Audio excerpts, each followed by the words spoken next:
On the night of August 6th into the early hours of August 7th, Mount Etna, Europe's tallest active volcano, put on the kind of show that turned into dramatic drone footage across international news within days. Lava fountaining erupted from the Voragine crater. A new vent tore open on the eastern flank at roughly 2,750 meters. And within days, a second fracture opened lower down the mountain, sending rivers of lava spilling into the Valle del Bove, the enormous depression on Etna's eastern side. By August 11th, satellite imagery showed 4 separate effusive vents active at once along that same flank. Here is what most of that coverage did not fully explain. As of this week, Italy's own volcano monitoring agency has downgraded the alert level and effectively called this specific eruptive episode over, even as a fresh magnitude 3.9 earthquake struck the volcano's northeast rift zone just 2 days ago, a detail serious enough that INJSV's own volcanologists are being careful not to declare the underlying situation fully resolved. This is the story of what actually happened on Etna over the past 2 weeks. Why lava pouring from new vents did not threaten a single home, despite disrupting one of Sicily's busiest airports for days, and why scientists studying this volcano are treating quiet as something to keep watching rather than something to relax about. No exaggeration, just what INGV, Italy's National Volcano Observatory, is actually reporting. Drop a comment and tell me if you had any travel plans to Sicily disrupted by this eruption, because the economic ripple from this event genuinely extended far beyond the mountain itself, reaching flight schedules, hotel bookings, and local tour operators across a much wider stretch of the island than the actual lava ever did. I read every one of these. If you want grounded science coverage instead of recycled panic, subscribe. It is free, and a like helps this reach people planning to visit this exact region. Let us go for 5,000 likes on this one. Now let us get into it. To understand why lava pouring from Etna's flank did not become a humanitarian emergency, you first need to understand the specific geography this eruption actually happened in.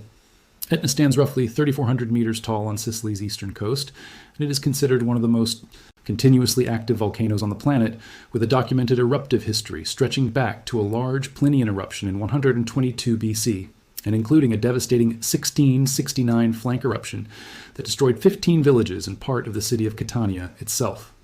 Most of this particular eruption, though, unfolded inside the Valle del Bove, a massive, largely uninhabited depression carved into Etna's eastern flank by the collapse of an ancient summit centuries ago.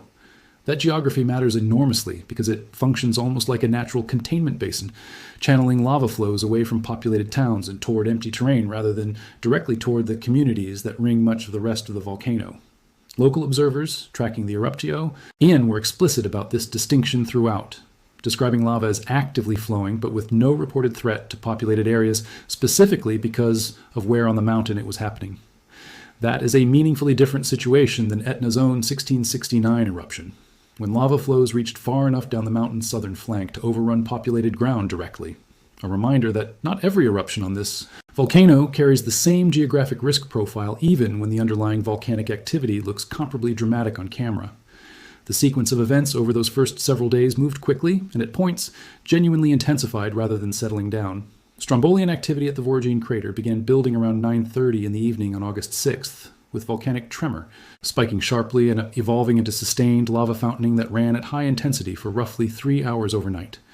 A new eruptive vent opened the following morning in Valle del Bove, at about 2,750 meters elevation, and Catania Airport, sitting only a few kilometers from the volcano, temporarily suspended incoming flights as ash entered the airspace, before conditions eased enough to reopen within hours. By August 8th, a second fracture had opened lower on the mountain at roughly 2,500 meters, and observers on the ground flagged a specific, less commonly discussed hazard: pockets of ice buried beneath layers of volcanic ash on the mountain's upper slopes, which can produce sudden, dangerous steam explosions when advancing lava makes contact with them. Explosive and effusive activity continued intensifying.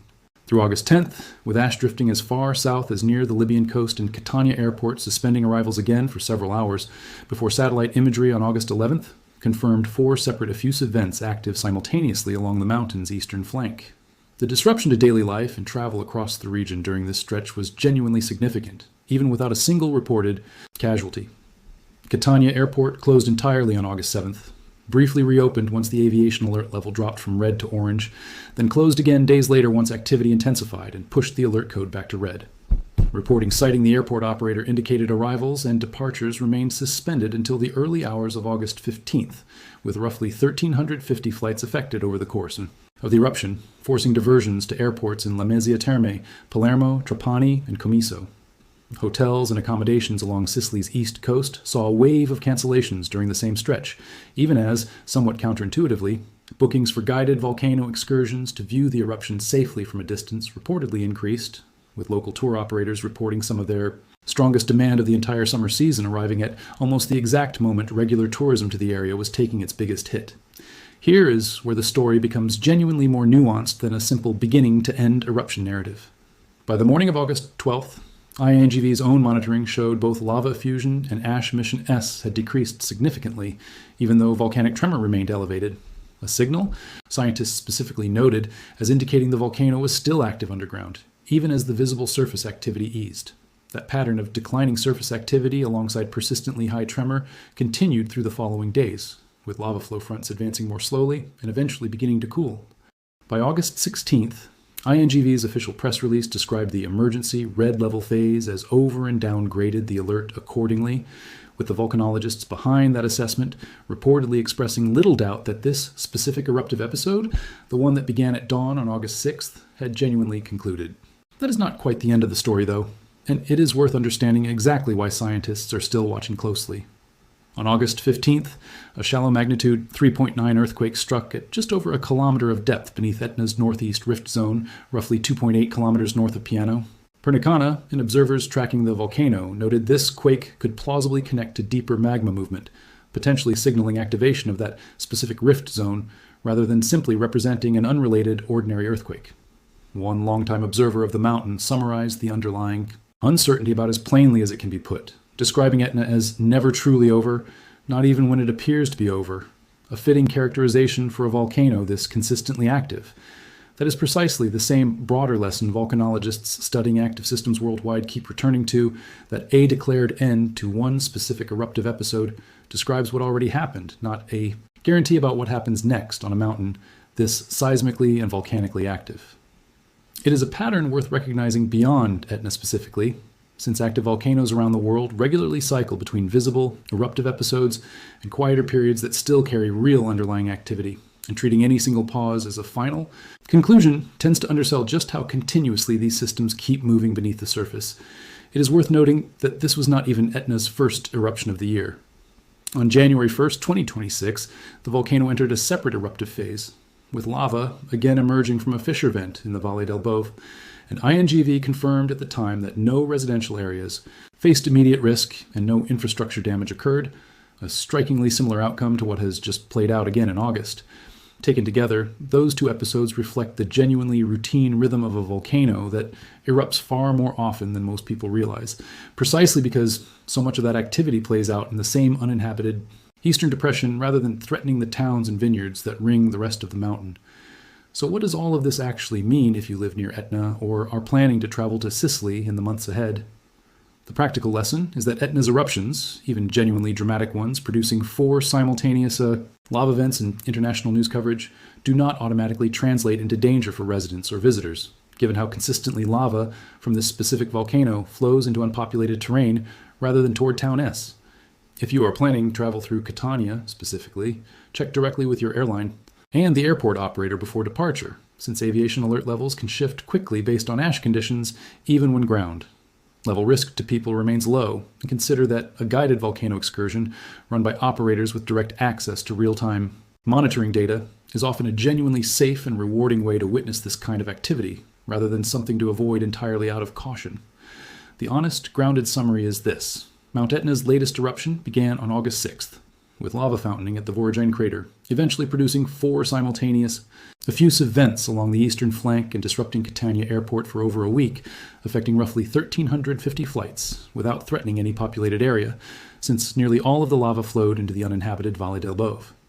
NGV downgraded its alert level and described this specific eruptive episode as concluded by August 16th, even as a magnitude 3.9.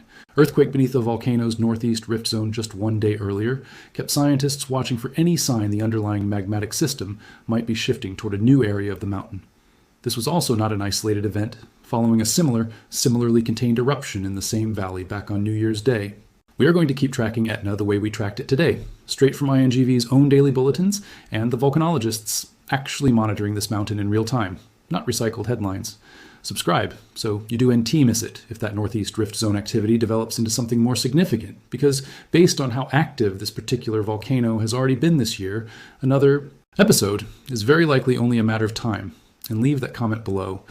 Tell me if you had any idea Etna erupts this frequently, because the sheer routine nature of this kind of activity tends to surprise people who only hear about it when the footage goes viral. Because behind every one of these dramatic drone shots is a volcanologist in Catania checking tremor data before deciding whether it is safe to send a field team up the mountain, a hotel manager along the East Coast rebooking guests after a wave of cancellations, a tour guide leading visitors to a safe overlook this week, and a family living on Etna's quieter southern slopes who have watched this same mountain erupt often, enough in their lifetime to know that a downgraded alert level is welcome news, not a promise, all working around a mountain that T has made abundantly clear, once again, that quiet on Etna is never quite the same thing as finished. 5,000 likes on this one. Let us go. See you in the next one.